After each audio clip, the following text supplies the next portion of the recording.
In Matthew chapter 9, there's the account of Jesus raising a certain ruler's daughter from the dead. And there's always the part that I thought was interesting. It says in verse 23, it says, when Jesus came into the ruler's house and saw the minstrels and the people making noise, he said unto them, give place, for the maid is not dead, but sleepeth. And they laughed him to scorn. And that always kind of shook me, the image of people laughing at Jesus to scorn at a funeral for a child. I can't think of a more somber occasion in my life than what would be a funeral for a child. I've been to a couple of funerals for a child and no children, and no one was laughing. That's not something that they do, but they laughed him to scorn. And I think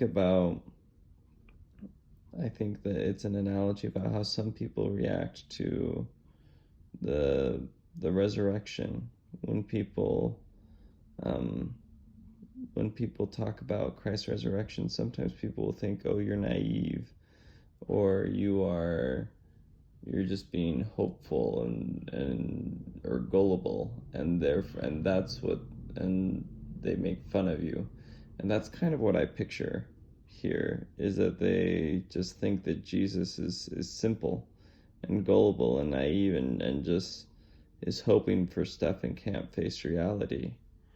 But as we know, the reality was that she was risen from the dead, and that Jesus Christ was right. But when the people were put forth, so Christ put all the scorners out of the room, Jesus went in. He went in and took her by the hand, and the maid arose.